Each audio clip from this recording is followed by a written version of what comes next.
I'm Aaron Heiss, the public access producer here in the city of Riverview, and I'm with Wesley, the owner of the Cream Barber Shop. It's located here at 17145 4th Street. Thanks for being on here, Wesley. You're very welcome. Let me ask you, why'd you get into this barbershop business? Because I was sick of roofing. Sick of roofing? Yeah.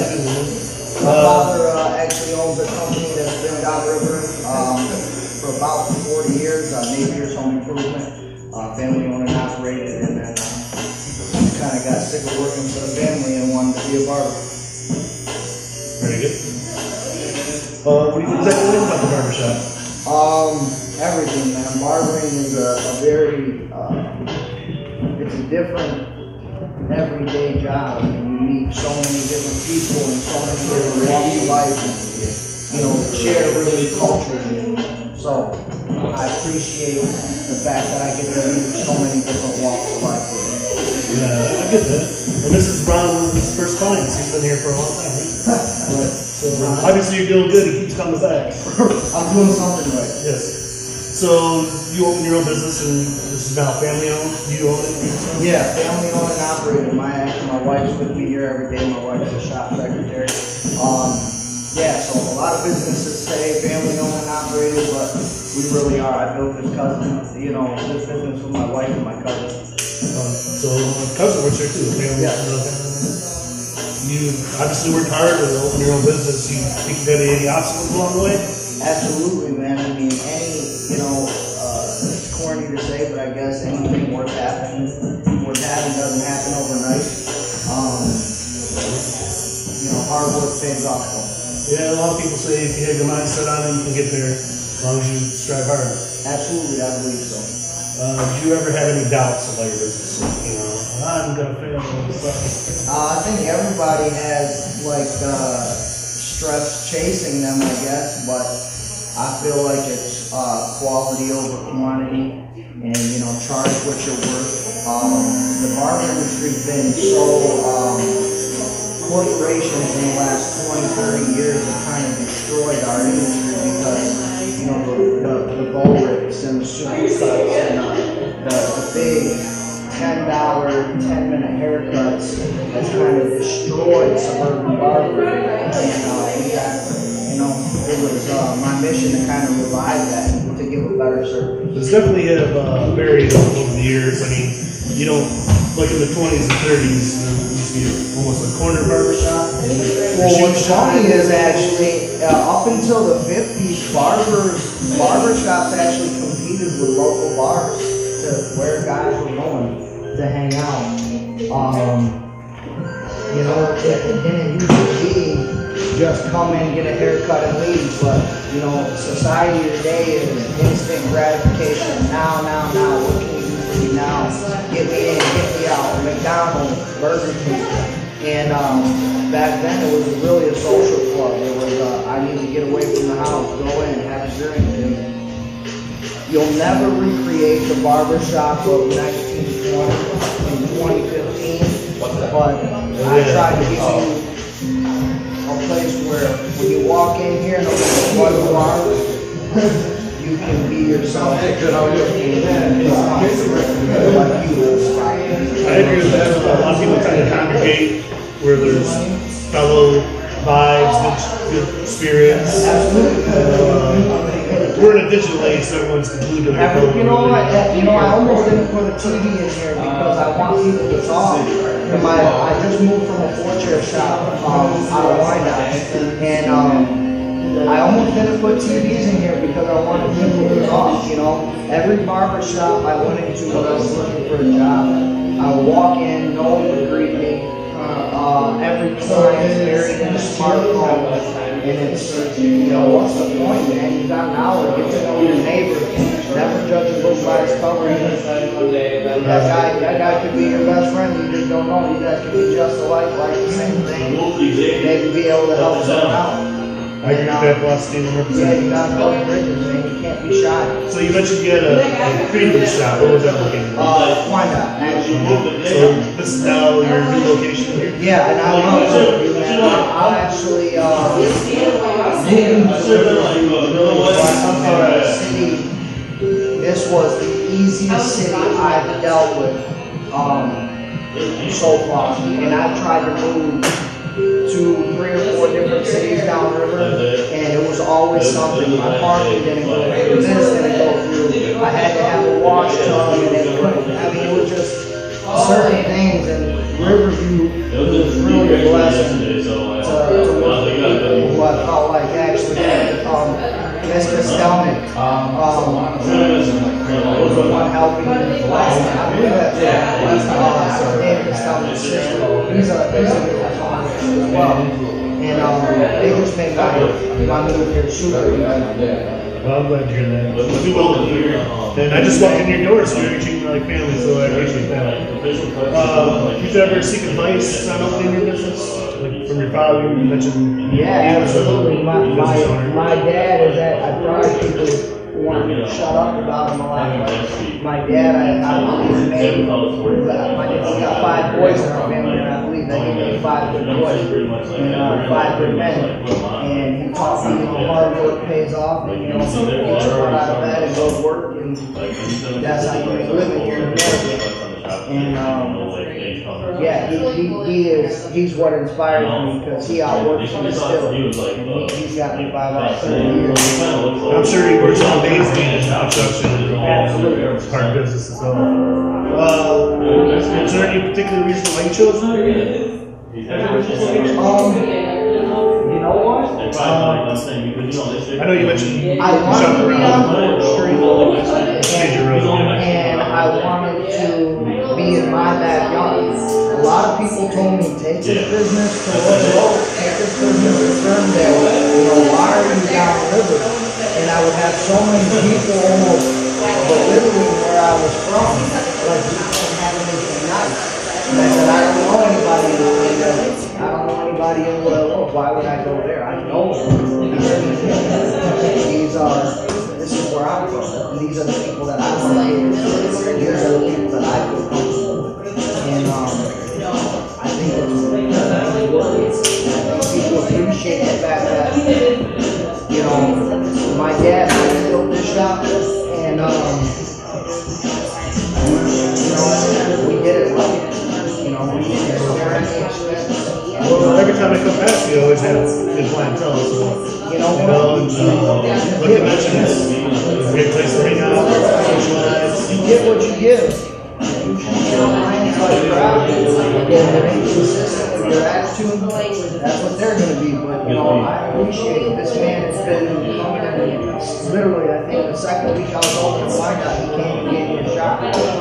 Good barbers tend to think that they're doing the client a favor by cutting their hair and giving them a good haircut. But in actuality, downriver, there's like 100 different places where the haircuts. So they're doing us a favor. He's feeding my family. He's paying for my food on the table. So I appreciate his business, and I'm going to try to take care of him in every service that he gets from me. I want him to think that I care.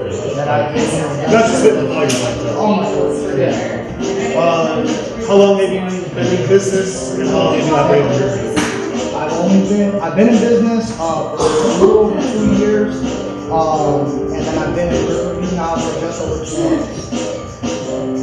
Are you interested in staying at this location? I think this is my ground zero. I think I'd like to be here for the next 20 years. I believe, one of the main key components in running a successful barbershop is actually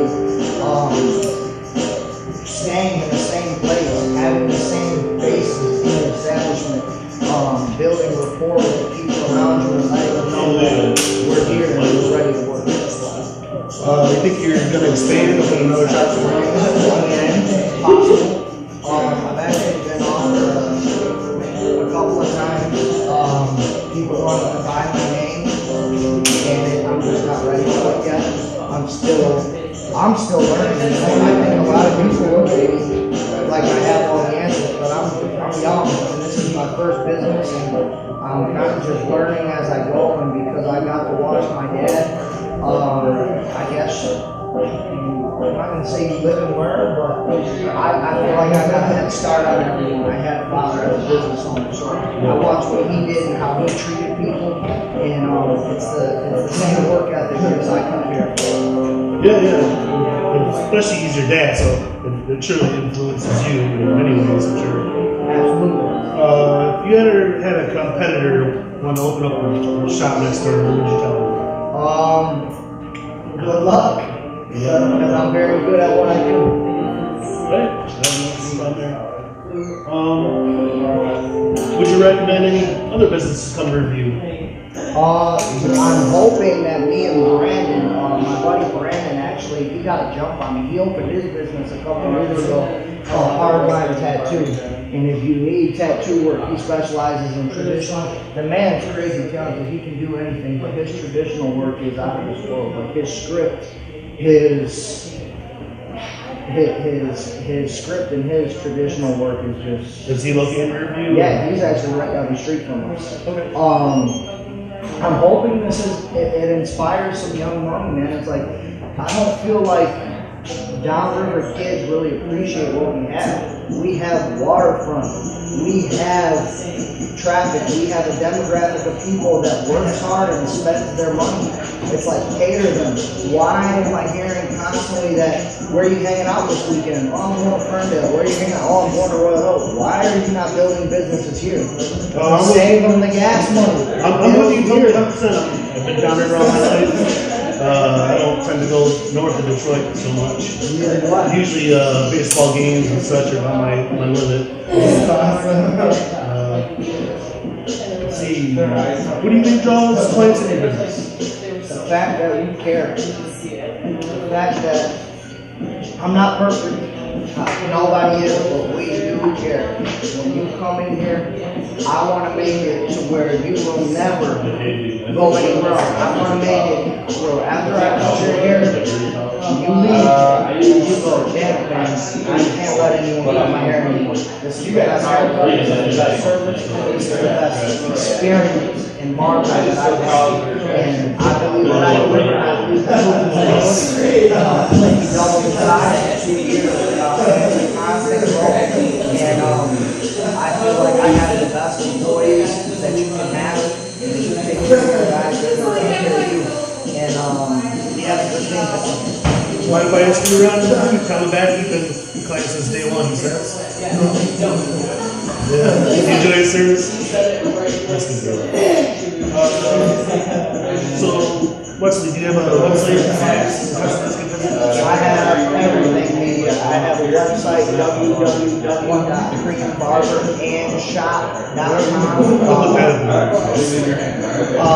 I have Instagram, Barber and Shop. I have Twitter. I have everything. Social media.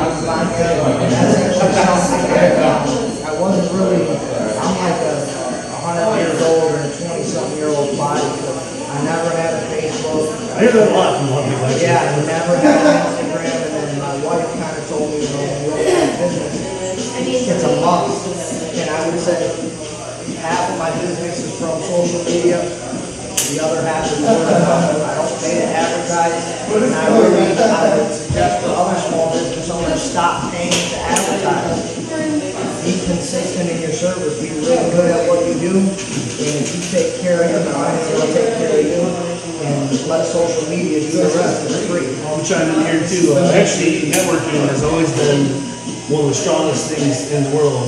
Whether it's voice of mouth, like, oh hey, dude, where'd you get your siding done? Where'd you get your barbershop? Because they recognize the quality. Absolutely. And that's even with jobs. It's like that. Like, man, your job's so awesome. So forth. Someone called you up or your wife and said, why should I come to Dream Barbershop? What do you think you tell them?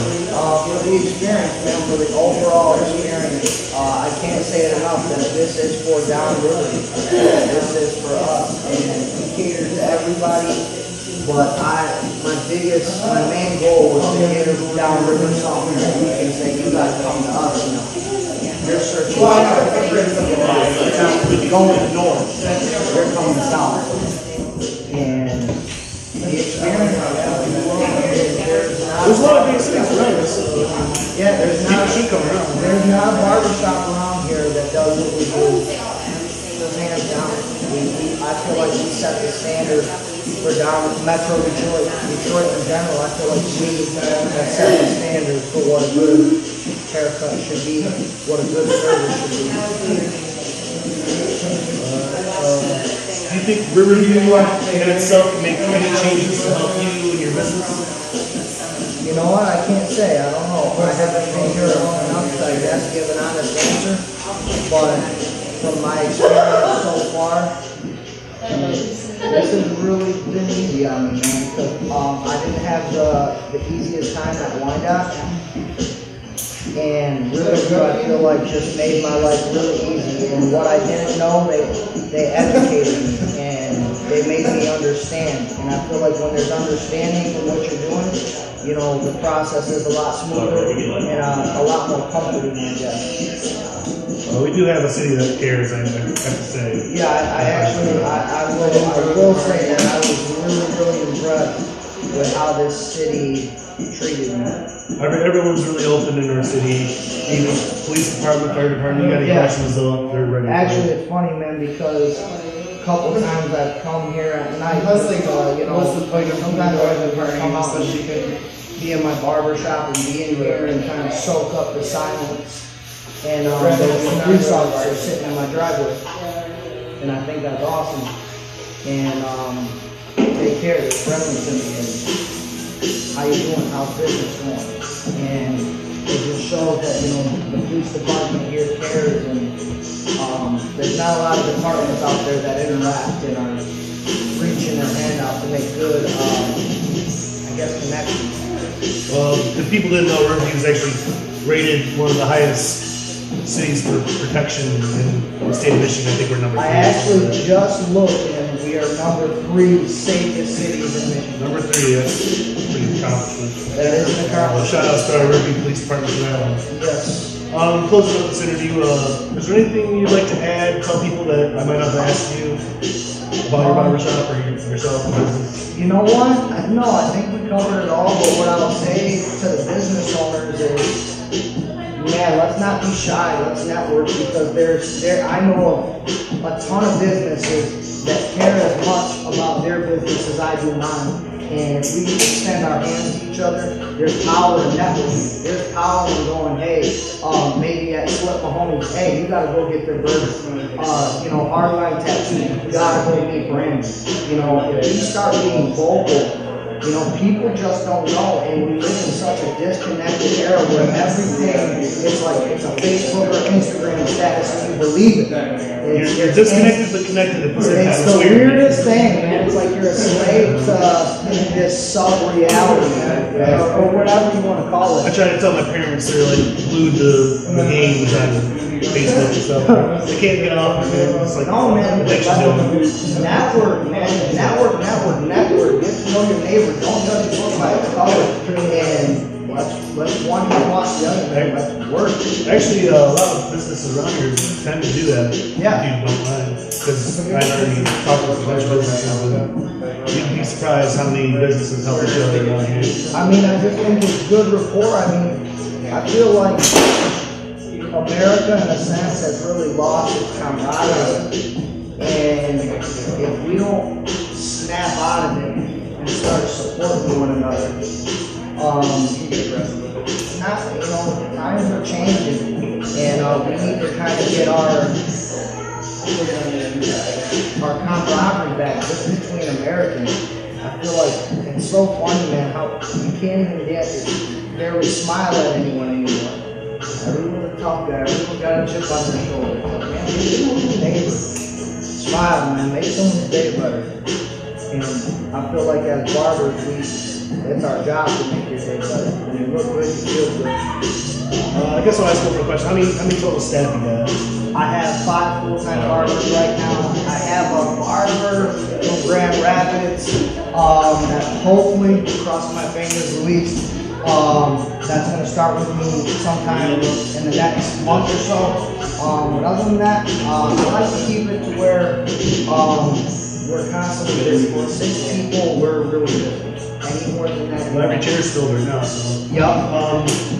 I guess I follow a little more. What are your services you actually provide? I know you're doing haircuts, beards. We provide a full service barbershop. I have my biggest pet peeve when I got in the barber industry that all haircuts were the same price. It didn't make any sense to me. Why are these haircuts the same price? Why is a bald head the same as some haircuts take me an hour and 15 minutes to do, some haircuts take me a half hour to do. And if you're getting your haircut in under a half hour, you've never got a good haircut, ever. And my price points, I basically built my price points around the service. Portofinos, you can go in there and get a $50 plate, or you can go in there and get a $12 plate, but it's still an amazing restaurant, and you still get the experience of that amazing restaurant. And I wanted to do that conceptually in a barbershop. Any budget, you can come and experience this. I feel like we give luxury without being bougie. You know, we give high-end without being stuck up. We're just regular. I'm a barber. That was a roofer. I'm a roofer. I'm not educated. I don't have a college education. You're just getting someone who cares and found his niche in barbering, and we build services and cater to everyone. We have the most basic service to a luxury presidential where you're getting lean back, free hot towels, cold towels, facial manipulation, 15-minute steam treatment. We offer what everyone else is scared to offer. How about you, Ron? You want to mention anything? Like that? Great service. Well, come down, visit Wesley Napier and Cream. I'm sure you'd like to welcome you a fresh face in your face. Yeah, thank you so much.